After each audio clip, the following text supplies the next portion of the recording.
ইলিশের এই সিজনে সবাই তো বিভিন্ন রকমের পদ রান্না করছে, তো আমিও ভাবলাম একটু ইলিশ পোলাও রান্না করি।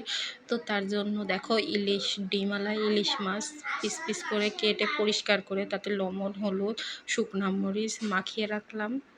মাখিয়ে রাখার পরে একটা মিক্সিতে আদা পেঁয়াজ রসুন কাঁচামরিচ তারপরে জিরা ধনিয়া সব কিছু ব্লেন্ড করে নিয়ে হলুদ লবণ মাখিয়ে রাখা মাছগুলো ম্যারিনেট করে মাখিয়ে ধুলাম। তারপর দেখো বাসমতি চাউল কিছু পরিষ্কার পানিতে ধুয়ে ঝারিয়ে রাখলাম। তারপর একটা প্যানে কিছু তেল গরম করে তার ভিতরে পেঁয়াজ বেরেস্তার জন্য পেঁয়াজ ঢেলে দেবো। পেঁয়াজটা নাড়াচাড়া করে পেঁয়াজ বেরেস্তা করে নেব। তারপরে কিছু সরিষার তেল দেব, দিয়ে ইলিশ মাছগুলা ভেজে নেব। ভেজে নেওয়ার পর যে গ্রেভিটা ছিল সেই গ্রেভিগুলা মাছের ভিতরে দিয়ে মাছটা কিছু নাড়াচাড়া করে যখন তেল উঠে আসবে তখন তার ভিতরে কিছু পানি অ্যাড করব। তারপর পানি অ্যাড করে কিছুক্ষণের জন্য ঢাকনা দিয়ে চেপে রেখে মাছটা ভালো মতো রান্না করে নিয়ে মাছটা উঠিয়ে ফেলবো।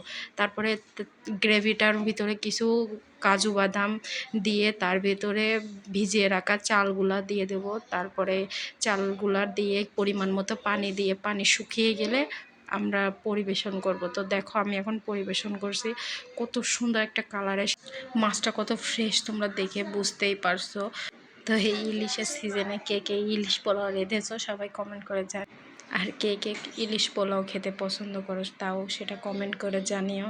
তো দেখো ডিমটা আমি ভেঙে কিছু ভাত নিয়ে মুখে দেওয়ার সাথে ও মাই গুডনেস এমন একটা ফ্লেভার আসছে সেটা বলার বাইরে। তো আমি খাইতে থাকি, তোমরাও বানিয়ে খাইতে থাকো। তো ভিডিওটা পর্যন্ত, আল্লাহ হাফেজ।